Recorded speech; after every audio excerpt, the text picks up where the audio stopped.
Imagina você investir em um fundo que no início era um grande sucesso, todo mundo só falava nele, que era muito bom, entre outras coisas boas. Mas, no primeiro sinal de problemas, o mercado passou a condenar esse fundo, dizendo que ia falir, que não prestava, que a gestão fez besteira, e a gente está falando da mesma gestão que antes era a melhor do mundo. E o mercado começou a bater muito forte nesse mesmo fundo. E claro que muitos investidores ficaram e ainda ficam se perguntando: o que está acontecendo com o Rura 11? E esse é o maior sinal de que quem investiu nesse fundo não entendia como ele funcionava e quais eram seus riscos. É por isso que nesse vídeo eu vou te explicar tudo o que você precisa saber antes de decidir investir ou não no Rura 11. E eu vou começar aqui pelo histórico e estratégia do fundo, que a gente precisa entender exatamente como que esse fundo funciona. Vamos lá. O fundo começou em março de 2022, né? Ele estreou suas cotações em março de 2022, ou seja, ele tem, na data que eu estou gravando esse vídeo, 3 anos e meio, um pouquinho mais do que isso. É um fundo gerido lá pela Itaú Asset, que é uma das maiores gestoras aí do país. Ele tem um patrimônio líquido de 1,64 bilhão, é o segundo maior fiagro da bolsa, atrás apenas do KNCA. E ele tem um objetivo muito claro de te entregar entre CDI mais 3 e CDI mais 3,5. Então já observa que a gente já sabe aí o objetivo de retorno desse fundo. E é interessante porque a estratégia dos fiagros, elas têm, enfim, uma infinidade de estratégia de exposição a setores, né? E o Rura 11, ele tem uma boa concentração, né, em produtores rurais, principalmente, né, na verdade, só em produtores de médio e grande porte. Quando a gente olha principalmente nesse gráfico aqui de setores, fica muito claro isso. Essa área vermelha aqui, que é a maior área desde o início do fundo, né? Ela é a maior parte aqui, isso daqui é tudo produtor rural, de diversas culturas, tá? De soja, de milho, de cana, enfim, de um monte de coisa. Enfim, de proteínas, aquela coisa toda. Então, assim, a gente tem que entender que ele está exposto a produtor rural, então ele tem um risco um pouquinho maior do que alguns outros fundos. Não é o mais arriscado de todos, mas também não é o menos arriscado, tá? Ele está ali no meio do caminho. E a segunda maior posição aqui no setor de açúcar e etanol, essa sim eu acredito que é um pouquinho mais defensiva. Então já guarda essa informação que ele é bastante exposto a produtores rurais, médio e grande porte. E um grande detalhe, ele não tem arrendatários de terras dentro desses produtores rurais. Então, os produtores rurais, eles são os donos da terra, né?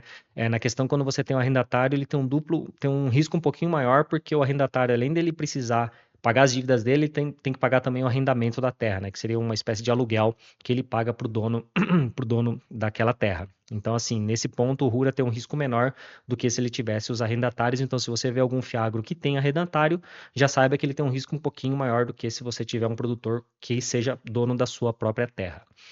Em relação a uma outra parte da estratégia do fundo, a gente fala que é na pulverização de devedores, né? Então é um fundo que ele tem muitos devedores dentro da carteira, né? Que o fundo conhece, que a gestão conhece bastante. Então é bastante interessante a gente observar essa questão da pulverização dos devedores. Nesse outro gráfico aqui que eu usei aqui pegando todos os relatórios gerenciais do fundo, a gente vê que lá no início ele tinha 29 títulos dentro dele, né? Hoje ele está com 71, né? Ele tem por volta de 66, 68 devedores, né? Isso daqui significa porque às vezes tem mais de um CRA de um mesmo devedor, mas ele tem 71 títulos, né?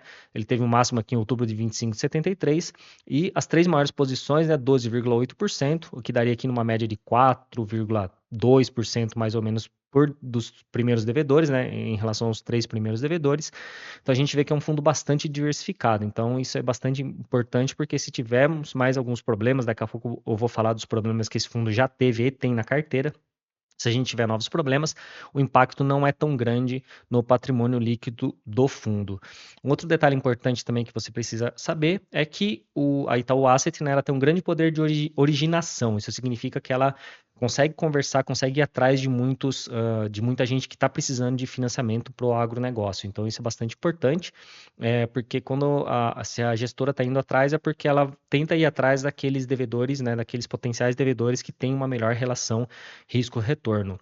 Uma coisa também importante do Rura 11, e isso daqui não são todos os fiagros que tem, é que o Rura 11 ele tem um comitê, né, dentro da gestão, um comitê independente da gestão do Itaú, da Itaú Asset, um comitê ESG, ou seja, preocupado naquelas questões ambientais, sociais e de governança, né? E esse comitê tem poder de veto, ou seja, chega os dados lá de um potencial devedor, né, um potencial tomador de dívidas ali do fundo, eles analisam isso e se ele não passar nesses critérios ambientais, sociais e de governança, esquece, esse fundo ele nem vai para frente, esse fundo não, desculpa, esse devedor devedor ele nem vai para frente, né? Não vai nem para frente na análise de balanço, de nada disso. Então ele tem que passar primeiro nesse comitê independente.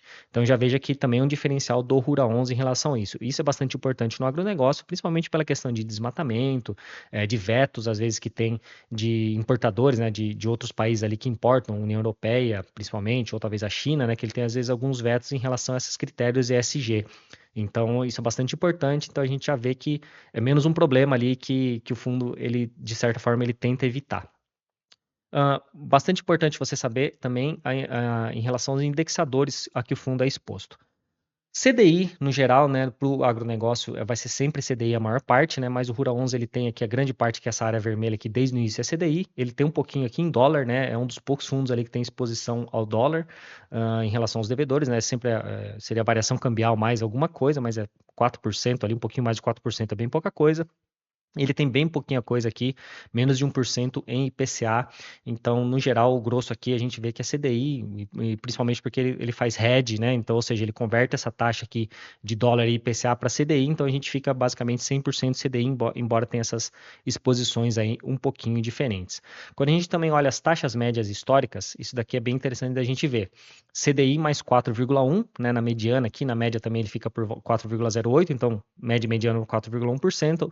Atualmente aqui o spread está dos CRAs, né, desculpa, da carteira é 3,7%, mais um fundo que tem CDI mais 4%, a gente pode considerar ele já middle risk ali, partindo para um middle risk um pouquinho mais alto, né, quando a gente for olhar de forma geral os fundos estruturados do mercado. Então veja que ele já tem um risco um pouquinho maior, por isso que do que fundos imobiliários de papel, por exemplo, high grade, né? Então por isso que ele tem essas taxas um pouquinho maior. Agora, em relação a risco, a gente precisa olhar as espécies das cotas, né, que ele tem dentro dele. Esse fundo, o Rura 11, ele só tem cota sênior dentro dele. Ou seja, ele não pega aquelas cotas mezanino ou subordinado que trazem um risco maior.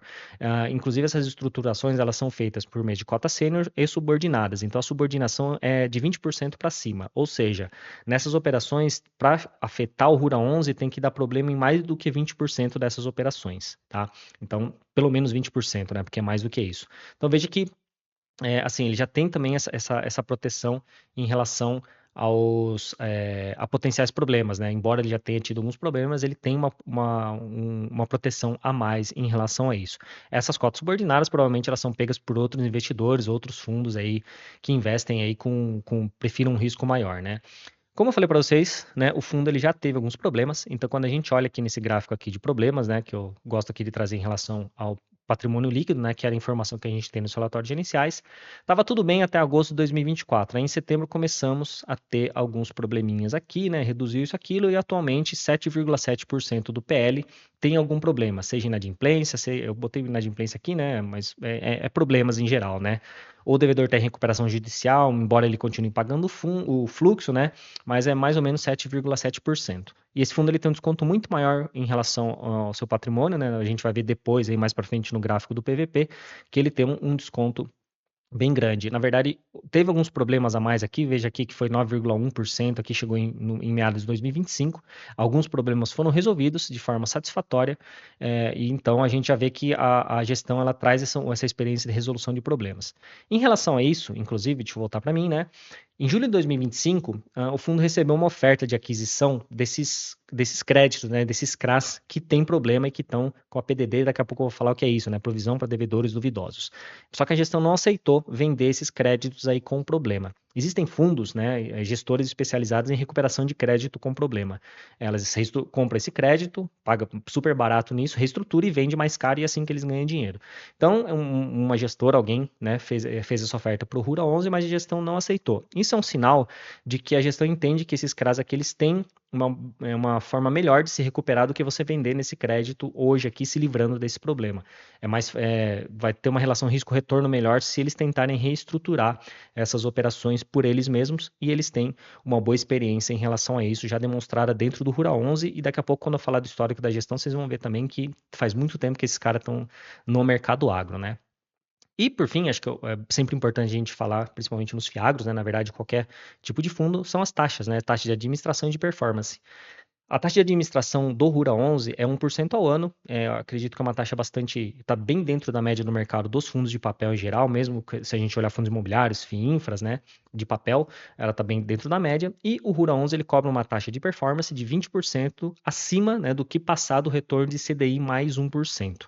Lembra que taxa de performance é sobre o que ele superar uma rentabilidade determinada ali, alvo, né, um benchmark, né, que a gente fala. Não é sobre patrimônio líquido, não é sobre cotação, tá? Esquece isso de, né, cuidado para não confundir essas coisas.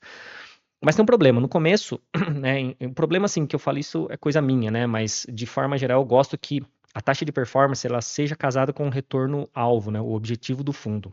Esse fundo tem o objetivo de retorno entre CDI mais 3 e CDI mais 3,5, só que uma taxa de performance do que superar CDI mais 1%. Acho que poderia ser casado isso, né? Ele poderia cobrar essa taxa de performance do que CD, sei lá, CDI mais 3% pelo menos. Mas tudo bem, né? Não tem problema. Taxa de performance significa que a gestão vai entregar, tenta entregar mais do que aquilo do que ela tem o compromisso de entregar pelo seu regulamento, né? Pela sua estratégia. Então, de certo modo, está tudo certo, mas acho que poderia ser um pouquinho mais casado essa taxa de performance. Como eu falei para você, né, é bem importante a gente olhar a gestão, né? Perdão. A gestão é feita pelo Itaú Asset, né? Uma gestora gigante, né? O Banco Itaú aí é o maior banco da América Latina, quando a gente for olhar em determinados critérios ali, né? Não em tamanho de valor de mercado, né? Existem bancos aí que às vezes passam o tamanho de valor de mercado, mas em relação a clientes, a patrimônio sob gestão, né? Sobre o patrimônio financeiro que tem ali, o Itaú, o Banco Itaú é um dos maiores, o maior da América Latina, né? A Itaú Asset é uma gestora, né? Ligada ao Banco Itaú. O fundo, né, o Rura, ele tem um consultor especializado ali dentro, né, que se chama Itaú BBA Trading. Então é, digamos assim, um consultor que está de olho no mercado no mercado do agronegócio do Brasil, né, do mundo, né, de forma geral. Então é alguém que está sempre, digamos assim, dando consultoria, né, está auxiliando ali a gestão do Rura 11, né. Na verdade, a gestão do agro, de forma geral ali, do Rura 11, da Itaú Asset. Quem está na frente disso daí é um cara chamado Tadeu Barreto, né? É um dos caras que talvez mais entendam aí do agronegócio dentro do mercado de fiagros, né? Um cara que tem bastante experiência, quase 20 anos aí, se não mais, né, de 20 anos de experiência dentro do agronegócio. Ele tem uma frase bastante interessante, que ele fala que agro não é uma só safra, não é uma única safra, né? São várias safras ali, então a gente não pode olhar, teve uma safra ruim, não significa que o agro morreu. Teve uma safra boa, não significa que o agro são as mil maravilhas. O agronegócio é um negócio que tem que ser olhado ao longo de diversas safras. Ele tem aí, acho que mais de 20 safras aí, né? Bem mais do que 20 safras ao longo da sua história. Lembrando que às vezes a gente tem mais de uma safra por ano, né? Então, por isso que às vezes dá mais tempo do que ele tem de anos de mercado. Então, é um cara que entende bastante do negócio. Já conversei com ele pessoalmente, já vi palestras dele, achei bastante interessante. É um cara que realmente entende do agronegócio. Isso é muito importante nos fundos, né, nos fiagros. Então, quando você olha toda a equipe de gestão, a gente vê que tem pessoas que entendem de fundos de investimento, de crédito, né, de agronegócio e de securitização, que são as 4 áreas que é muito importante que tenham pessoas com experiência, com uma larga experiência nesses 4 critérios, vamos dizer assim, dentro de um fiagro. É sempre importante pessoas que tenham essa experiência nessas 4 áreas aí, sempre busque inicialmente, acho que é bem interessante para o investidor, principalmente o mais iniciante, buscar fiagros que tenham pessoas especializadas em fundos, créditos, agronegócio principalmente e securitização. Às vezes você tem pessoas dentro do fiagro que é especializada em fundos, em créditos, em securitização, mas nunca olharam o agronegócio, né? Nunca pisaram no cocô da vaca, né? Vamos dizer assim, nunca viram grama na vida. Então, eu nunca vi uma árvore, né? É modo de dizer, tá? Obviamente. Mas, assim, tem que ter gente que já teve experiência no agronegócio. Importante também que se você acompanhar o Instagram ali do Tadeu Barreto, né? E você vai ver que ele faz muita visita, né? Ele tá sempre viajando aí, visitando os devedores, né? As fazendas desses produtores, né? Não sei se ele ainda tá mais ativo no Instagram, né? Mas a gestão faz essas visitas em loco, né? Que a gente fala, bem lá nos locais onde estão onde tem as operações dos seus devedores para ver se aquele dinheiro que foi emprestado para ele está sendo bem aplicado, né? E como que está a situação toda lá do agronegócio na região, né? Inclusive, eles fazem visitas aos devedores antes de conceder o crédito, ou seja, começa a estruturação, a originação ali de uma operação, eles vão lá, vão ver, peraí, esse cara está falando que é isso, vamos dar uma olhada e ver se é tudo isso mesmo que ele está conversando, se ele não está só enfeitando a noiva, né, como a gente fala. Então, eles observam isso também. E eles só concedem crédito para aqueles que passam nos modelos de estresse, no teste de estresse, ou seja, Eles fazem vários cenários, né? Os modelos ali financeiros com vários cenários e tem que passar naquele modelo do maior estresse, o pior cenário possível, né? E mesmo assim a gente vê que no pior cenário possível a gente tem cenários piores ainda, né? Mas é bem importante que a gestão toma essa cautela aí em relação à concessão de crédito, que isso é muito importante. E um detalhe muito interessante é que a gestão ela não fazia retenção de lucros lá no começo, antes de ter esses problemas. E assim, eles não faziam porque era estratégia do fundo mesmo, né? O próprio Tadeu, numa conversa que eu tive com ele, ele falou: putz, a gente devia ter feito, né? A gente tinha que ter feito reserva de lucro, mas eles não faziam porque eles entendiam que o retorno não era só em relação aos rendimentos. Mas daí depois eles entenderam que o mercado não entende desse jeito, né? O mercado ele olha muito os rendimentos mensais, então quando ele não fez essa reserva e os rendimentos vieram para baixo. Aí eles entenderam, peraí, a gente precisa fazer reserva de lucro para a gente poder manter maior tempo possível a estabilidade dos rendimentos, porque ainda é isso que o mercado pede. Então, em relação à histórico e estratégia do fundo, seria isso daí. Vamos passar aqui para os principais indicadores para a gente observar, né? O primeiro indicador que é interessante a gente ver é o dividend yield, né? Porque todo mundo gosta de ver esse indicador e acha que ele é um bom direcionador. Eu não acho que é um bom direcionador, mas é bom a gente observar, já que o mercado gosta de ver esse indicador. Quando a gente olha aqui o dividend yield do fundo, a gente vê que na média ele pagou 12,9% aqui praticamente desde o seu início ali, né?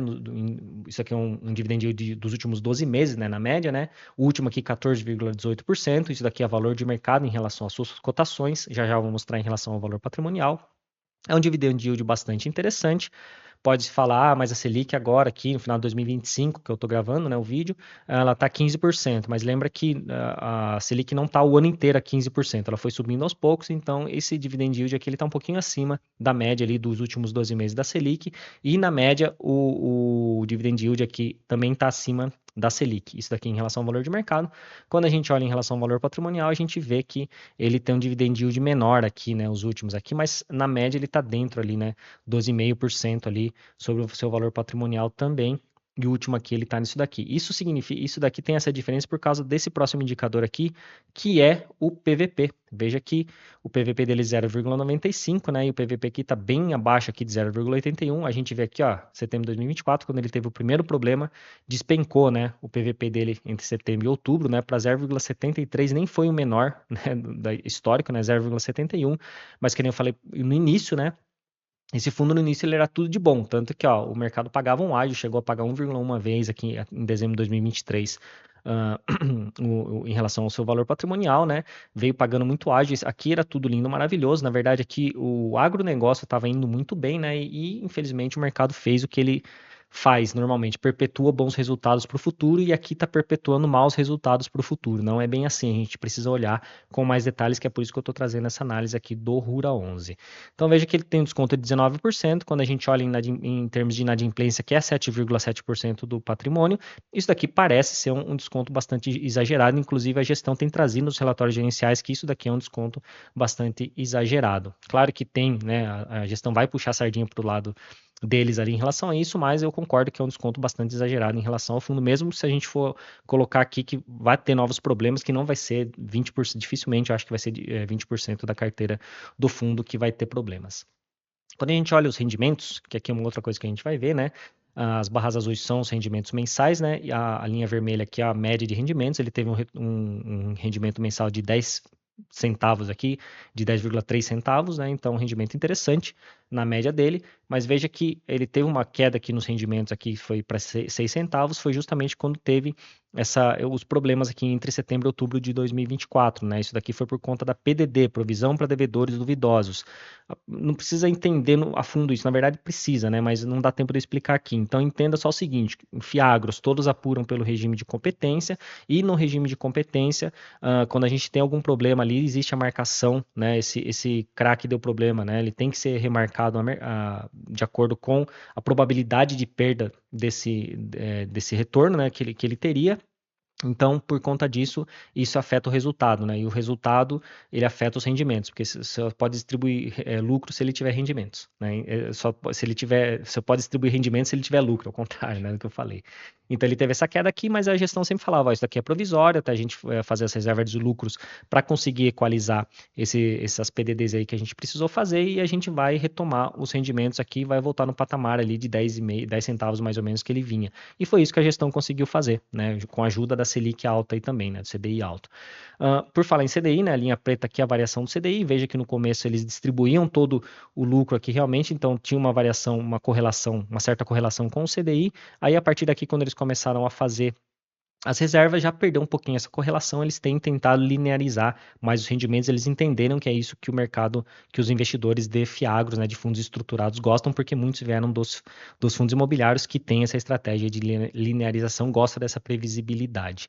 É importante você saber, tá? Não existe, os FIAGROS não têm obrigação nenhuma de distribuição de lucro semestral, que nem os fundos imobiliários, e alguns FIAGROS têm a previsão no seu regulamento de distribuição, de obrigação semestral de distribuição de lucros, tá? No caso do Rura 11, ele não tem essa previsão de distribuição semestral no regulamento. Então, assim, ele não tem obrigação, na verdade, não tem obrigação nenhuma de distribuir rendimento, exceto o mensal, que eles falam que vão buscar, no regulamento fala que vão buscar distribuir mensalmente os rendimentos, tá? Mas tome cuidado com isso, porque os FIAGROS não têm essa obrigação, tá?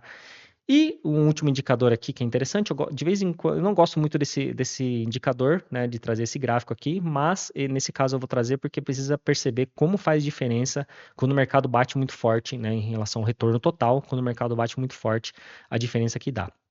Esse daqui é um gráfico do relatório gerencial, né, você pode ver aqui que ele é referente a 28 de novembro de 2025, no caso, né, ele teve um retorno aqui, a linha preta que é o CDI, 56,86%, o Rura a mercado, né, teve um retorno de 31,06%, quase metade, mas na cota patrimonial, se tivesse só comprado na cota patrimonial, né, aquela coisa toda, ele superou o CDI, né, então ele superou ali o CDI, então veja que ele teve um retorno ali acima do que ele, dentro ali daquilo que ele promete, vamos dizer assim, né, então o fundo ele conseguiu trazer um retorno acima, só que a punição que o mercado deu aqui, que nem eu falei, acho que foi exagerado lá no começo, né? Tudo às mil maravilhas no início, depois era tudo trevas, enfim, não é bem assim, então a gente precisa olhar também para o futuro aqui. Então veja, se o fundo ele fosse liquidado hoje, você teria um retorno muito significativo, né? Vender todos os CRAs e distribuir para os cotistas, você teria um retorno bastante interessante acima do CDI se tivesse comprado só na cota patrimonial. Quem comprou com desconto, aproveitou para comprar com desconto aqui também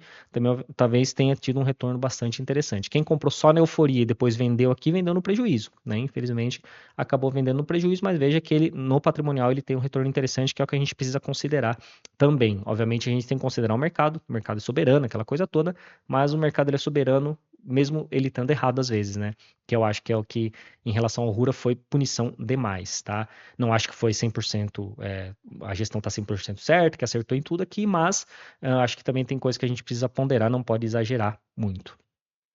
E aí a pergunta que não quer calar, né? Vale a pena investir no Rura 11? Bom, vamos lá.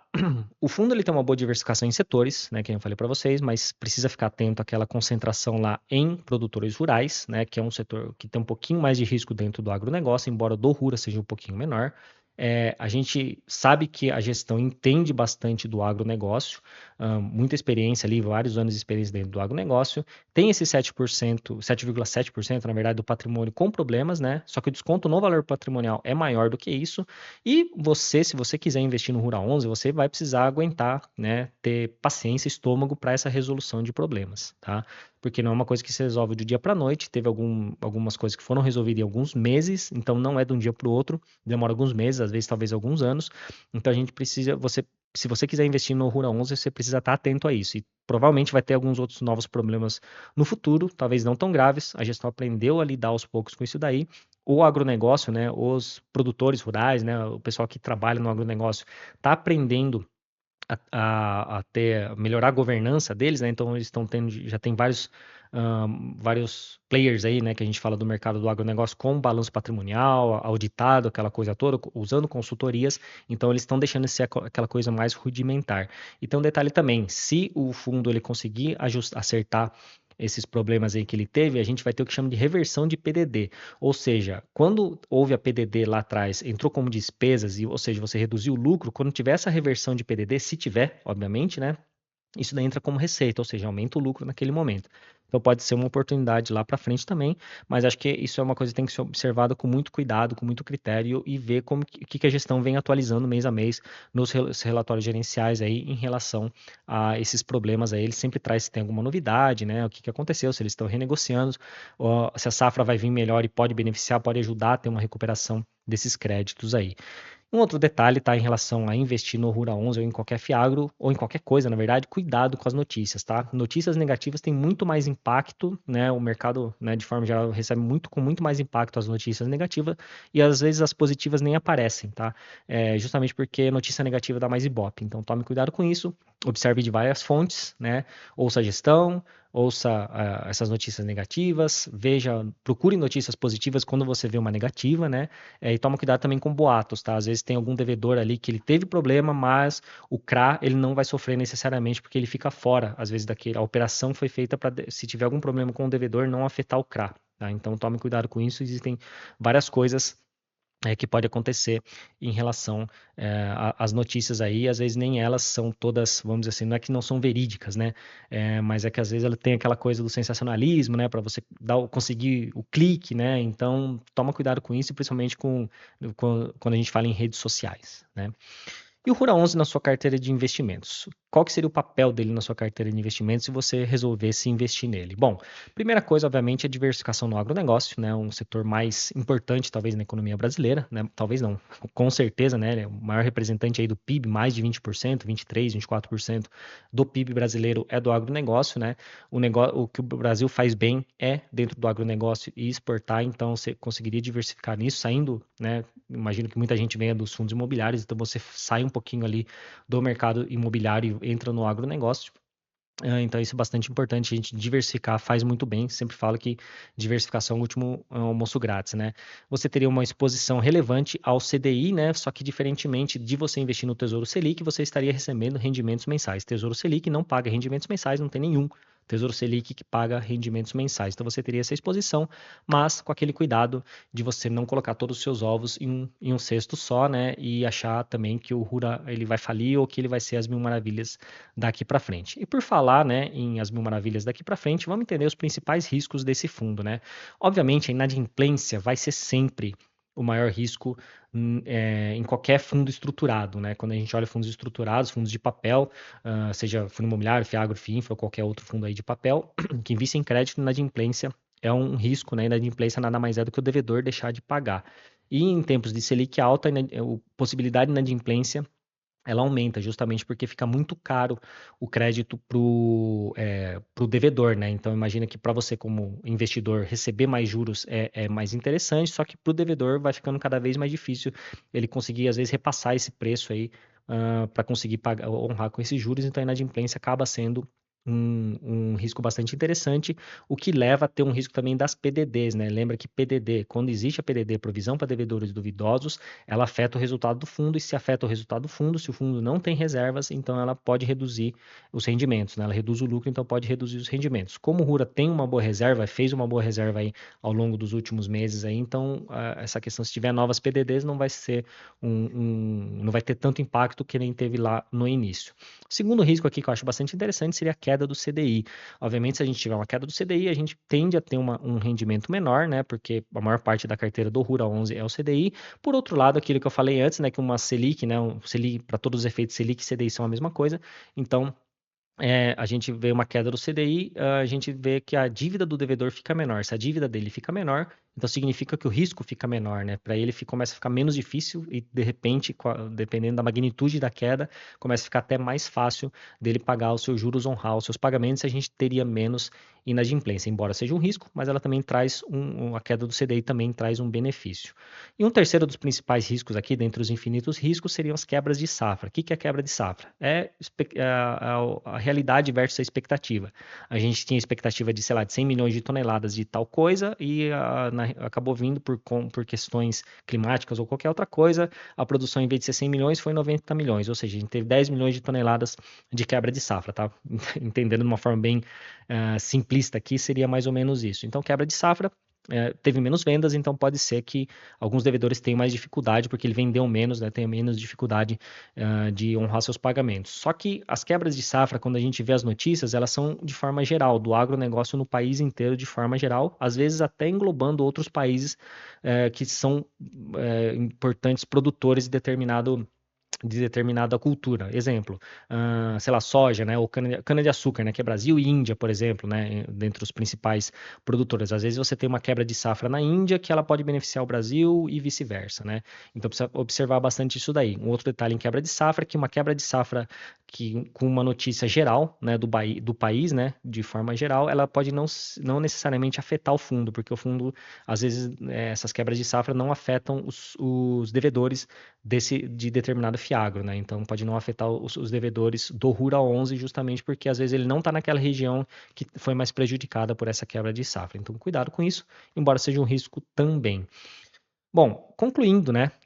O fundo, o Rura 11, né? Ele tem uma rentabilidade alvo bem definida, né? Entre CDI mais 3 e CDI mais 3,5. Embora falei para você no início, né? Que a taxa de performance não seja casada, né? Com esse retorno-alvo, né? Mas tudo bem, né? É o que é o fundo, a gente coloca isso na hora de fazer a precificação, coloca isso no preço, né? É um fundo bastante diversificado em relação a setores e a devedores, embora tenha aquela concentração em produtores rurais, que é a estratégia do fundo, que é o que eles mais entendem, na verdade, né? É uma gestão bastante experiente no agronegócio, isso é extremamente importante em qualquer setor, mas no agronegócio principalmente, tem muita gente com muita experiência, né, no agronegócio. Eles têm problemas, tiveram problemas, né, que é bastante comum no agronegócio, que precisam de uma solução, né? Então a gente está aguardando aí a solução desses problemas aí, 7,7% do patrimônio líquido. Alguns já tiveram, alguns outros já tiveram algumas soluções, né? E eu diria que o Rura 11 ele está apanhando bem mais do que deveria, tá? Então acho que, obviamente, teria que ter algum desconto em relação ao seu valor patrimonial, só que eu acho que existe um exagero em relação a esse desconto aí que o mercado tem dado. Então, sobre o Rura 11 era isso. E se você quiser conhecer o maior fiago da bolsa, até mesmo para comparar com o Rura 11, te recomendo assistir essa análise aqui do KNCA 11, que eu deixar o link bem aqui ou no primeiro link da descrição.